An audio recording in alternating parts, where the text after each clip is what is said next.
7884 joueurs au départ, plus que 27. Le day 7, on y est. Sylvain, comment tu te sens? Allez là. Écoute, je me sens très bien, un peu fatigué évidemment, mais avec l'adrénaline, euh, ça va. Évidemment, j'ai tenu le coup. Pas trop fatigué non plus. Je sais j'espère que je pourrai encore jouer pendant quelques jours. Donc, je me sens juste très bien, très content d'avoir réussi à mettre des jetons dans le sac pour le day 7 déjà. J'ai un stack très correct. La journée a été assez mouvementée. Au début, c'est très très bien passé. J'ai monté beaucoup de jetons. Fin de journée un peu plus dure. J'ai perdu beaucoup de coups, j'avais beaucoup moins de mains. Je suis content de ma stratégie, de comment j'ai réussi à garder le cap et à rester solide mentalement. Et à prendre les bonnes décisions, les bons spots quand il fallait. Voilà, je suis super content d'avoir un nouveau shot pour aller gagner ce putain de titre de champion du monde, quoi. Pour plein de joueurs d'ailleurs, c'est un rêve juste de vivre une fois un day 7. Pour toi, c'est une seconde chance. Ouais. Déjà, il y avait également aujourd'hui Alexandre Réard et Benjamin Pollack en jeu qui avaient deep run l'an passé. Est-ce que tu dirais qu'il y a un profil de joueur taillé pour le main event? Vous avez un style de jeu qui peut se ressembler. Vous êtes patient, vous êtes capable de réaliser des gros folds et surtout, Ouais. on vous sent jamais torturé dans votre esprit. Ouais, je dirais qu'il y a un peu de tout ça. Il y a un mélange d'expérience, savoir faire des gros folds, que ce soit pré-flop des fois, pas avoir besoin de prendre des flips, surtout avec cette structure-là, des gros folds post-flop ou des gros calls des fois aussi évidemment. Mais je pense qu'on a tous la bonne stratégie. On sait jouer contre les différents profils de joueurs qu'on peut rencontrer sur ce tournoi. Ouais, je pense qu'on a tous bien, tous les joueurs que tu as cités, on a tous un bon style de jeu pour aller loin dans ce tournoi.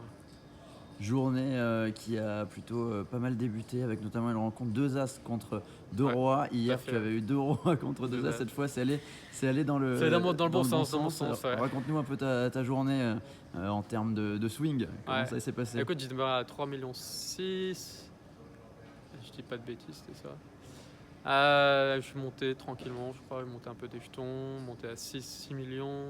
J'étais monté, je crois, jusqu'à 8 millions. On joue pas mal de petits pots moyens.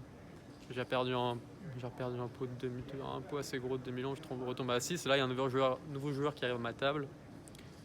Première main qui joue, dans de roi. J'étais à ce bouton. Bon, évidemment, tout part. J'ai payé son 4. Je me suis contenté de payer son 4 bet parce que je me disais qu'il y avait peut-être une chance qu'il passe pré-flop ou qu'il fasse un peu n'importe quoi post-flop s'il était en pampa au cas où. Enfin, peu importe, tu vois. Ça me propulsait à 12 millions, c'était top. Cette table-là n'était pas si évidente. Il y avait pas mal de joueurs assez décents qui n'avaient pas peur d'envoyer des parpaings. Au final, quand je suis parti dîner, j'avais 15 millions, donc c'était près de 100 blindes pour reprendre. Donc tout se passait pour le mieux. Et puis après, en revenant, j'ai perdu quelques coups un peu inévitables. Peut-être un... j'ai pas trop de regrets. J'ai perdu quelques coups. À un moment, j'ai 3 bêtes. Une main de value, je fais 4 bêtes shove. Tu vois, c'est genre d'un coup, rien n'allait dans le bon sens. Je perdais tous les coups, tous les pots. Ça va, j'avais assez de jetons pour tenir, pour être patient. Et puis après, je changeais de table. J'étais card dead pendant un moment. Et puis après, j'ai réussi à prendre quelques spots, à monter des jetons. Et on est là, 11 millions dans le sac. 11 millions dans le sac pour une moyenne à 15 millions. Est-ce que là, 15 dans millions, les... Moyenne à 15 millions. Est-ce que dans les 11 heures qui sont devant toi avant la reprise, tu vas avoir le temps de travailler, d'aller étudier tes adversaires ou tu vas juste être dans une phase de récupération? Ouais, je pense que le plus important, c'est de récupérer, c'est de bien dormir. Je pense que ça, c'est le plus important.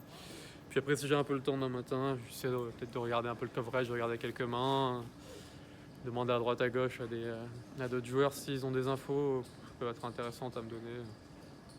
Mais sinon, le plus important, c'est de dormir, de continuer ma routine le matin, tu vois, une routine un peu sport, prendre le temps de bien me préparer, d'être bien prêt pour une longue journée de poker, j'espère. Techniquement, on te sait au point. Est-ce que l'expérience de ton day set déjà joué il y a quelques années va être importante pour ce qui est très certainement la journée la plus difficile. Passer de 27 à 9 joueurs, on sait qu'il y a énormément Ouais, de tension dans l'accession à cette table évidemment, il y a finale. énormément de tension, beaucoup d'ICM, des gros paliers. Ça va être important de voir d'essayer de voir quelle est la stratégie de chaque joueur. Tu vois, s'il y en a qui vont vraiment forcer. Il y en a qui seront peut-être un peu plus cartes que d'autres et d'autres qui vont attaquer à fond. Et il va falloir adapter ma stratégie par rapport à ça, essayer d'exploiter tout ça. Et Demain. est-ce que pour un joueur comme toi de high roller, on est quand même en mode ICM où là ça va être play to win, tant pis, on regarde pas les paliers, on va chercher les Ah ouais, non, 8,8 millions de dollars. c'est sûr que je regarde pas les paliers. Je regarde pas les paliers. Après, évidemment, si je suis short, que je risque de buster, je serais bien obligé de la garder, de faire peut-être un peu gaffe à ça. Mais l'objectif est toujours le même depuis le début du tournoi, gagner le tournoi. Et bah allez Sylvain, on est tous derrière toi, continue de nous faire rêver Merci, pour le day 7 du main je les event. compte bien. Ciao.